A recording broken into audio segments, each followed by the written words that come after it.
Good afternoon, children. How are you? I'm Miss Simbat. Today we will continue the last lesson. Қайырлы күн балалар, қалдарың қалай? Сендермен мен Miss Simbat, және бүгін біз өткен тақырыпты жалғастыратын боламыз. Қанекей балалар, өткен әріптерге шолу жасап өтейік. A. Apple, алма. B. Boy, бала.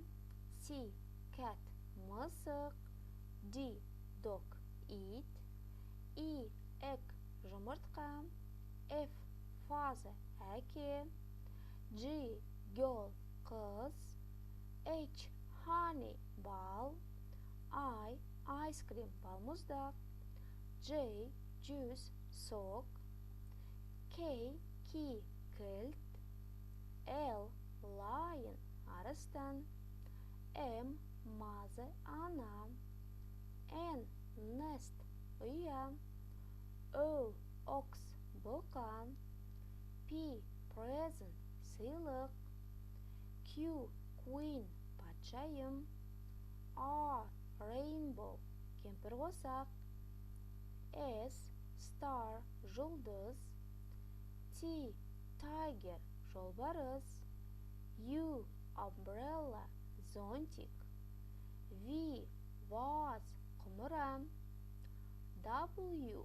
Whale, кит. X. Xmas, Рождество. Және де бүгінгі танысатын әріпіміз ол бізде Y. Yellow, сары түсті білдіреді. Және Z. Zoo, зоопарк. Қанекей балалар, енді бүгінгі танысқан әріптерді дәптерімізге жазамыз. Екі қатарды үлкен I, кішкентай Y қылып толтырамыз. Кешірім сұраймын. Және де келесісінде үлкен Z, кішкентай Z деп екі қатарды толтырамыз. Өздерінің ыңғайларына қарай жақшаның ішіне әріптің атауын жазамыз, яғни айтылуын Y және Z. Және сол әріптен басталатын жаңа сөзді жазамыз. Yellow, сары түсе, және zoo, ол зоопарк. Қанекей балалар, тағы да бір рет әріпті қайталап өтейік. Y. Yellow, сары.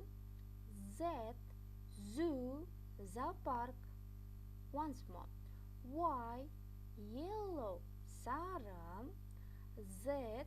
Zoo, зоопарк. Y. Yellow, сары. Z. Zoo, зоопарк.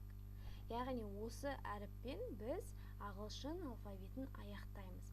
Енді балалар осы әріптерді дәптеріңізге әдемілеп жазып, суретке түсіріп, және де әріпті мен айтқан көрсеткен бойынша жаттап, видео жазбаны ортақ чатқа жолдаймыз. See you next lesson. Goodbye.